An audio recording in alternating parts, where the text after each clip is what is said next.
policy chickens came home to roost for Kamala Harris. Analysts do believe that the Biden administration's Israel policy cost her the state of Michigan.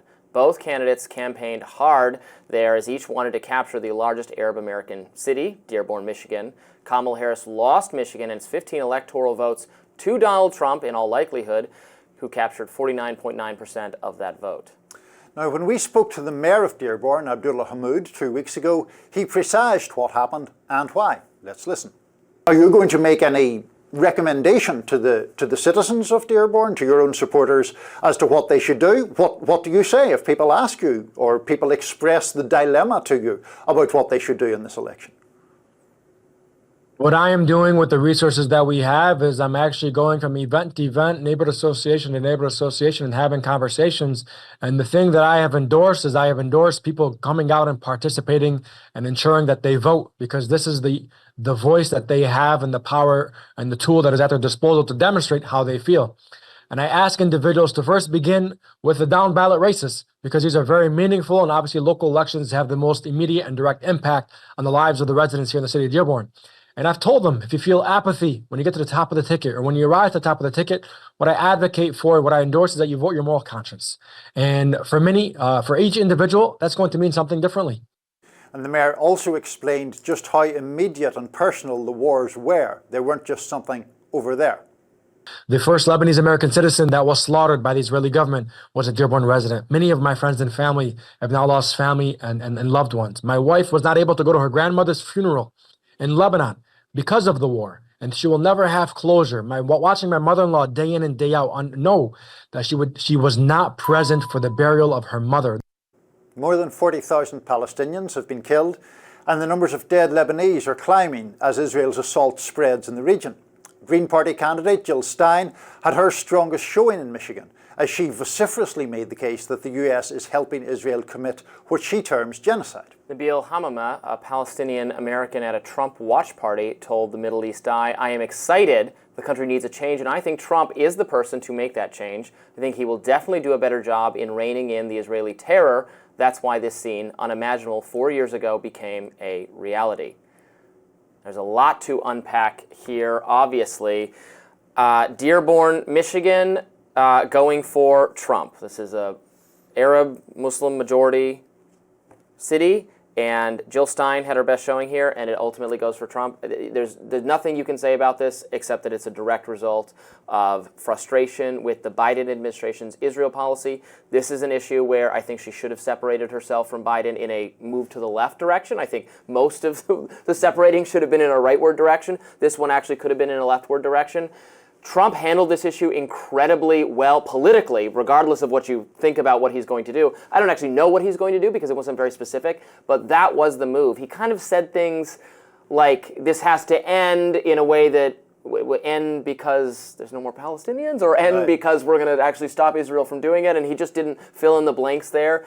That approach seems to have paid off. Yeah, I mean, he was incredibly vague. He talked in somewhat positive terms about how Arab Americans, I think he said, just want peace, which may well be true, but doesn't tell us much about what he is actually trying to do. It resonated, I think. It did, but I mean, I think the reason it resonated, to your point, was that Harris's position and the degree to which she shackled herself to the Biden administration's policy left Trump room to work with, right? It encouraged or further inflamed this level of frustration. That frustration, in my book, was very obviously, frankly, justified because of the policies, because of the fact that such impunity had been lent to the government of Benjamin Netanyahu, the most right-wing government in Israel's history by far.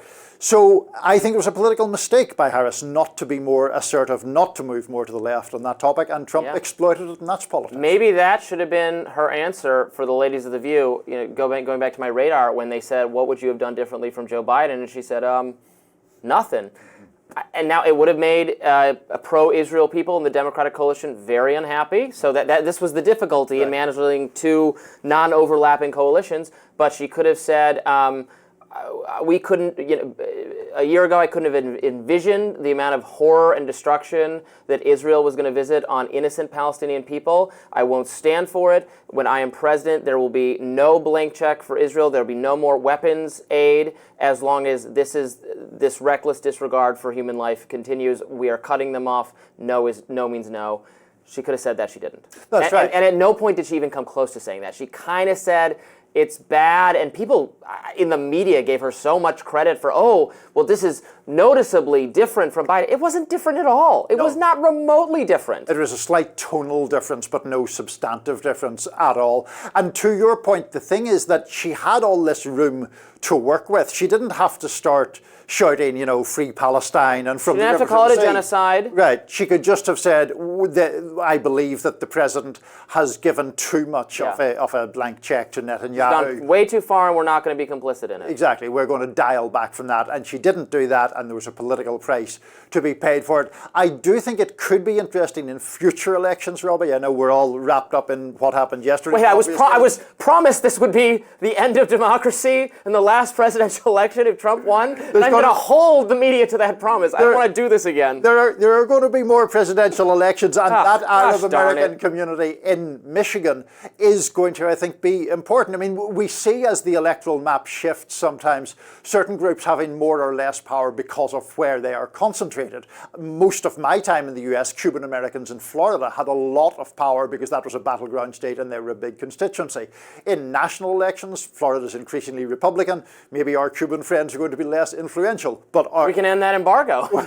I mean, I support ending the embargo. I think it's terrible policy. I respect Cuban American, and I agree with them that the Castro government is evil and bad, and that's why I want to end the embargo. Has not done one single iota of good to dislodge that regime, and it just immiserates the people. Yeah, no, I mean, I think it's a terrible policy for some reasons that are similar to yours, some reasons that are different to yours. But the point is, will we now see, not only, to be fair, Arab Americans, but progressives who are more clearly to the left on the whole question of Israel and Gaza and the Palestinians, will they become a more potent force now as a consequence of some of the damage that Harris appears to have incurred? Well, and I think Trump has an opportunity now to make some substantial portion of Arab American voters a permanent, or nothing is permanent, but a semi-permanent part of the coalition, but he actually has to deliver. If it is once again, blank check to foreign governments, unlimited funding, neocons back in charge, rather than an American first, skeptical of U.S. involvement. Again, I don't think there needs to be some strong moral condemnation from the president of what's going on, but we don't have to be involved in it. We don't have to help facilitate it. I think Arab American voters reasonably, they understand that, and what they expect is an end to just the blank check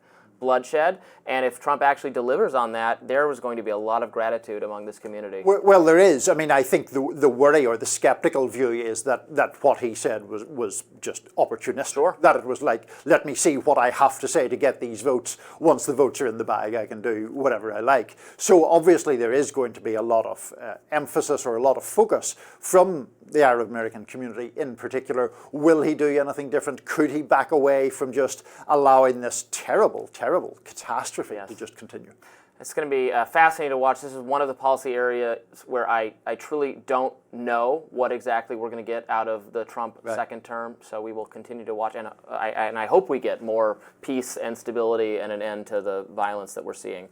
We'll be looking at some other aspects of the election, including the Latino vote and how Trump got a sizable portion of those voters to re-elect him and give him another term. More Rising right after this.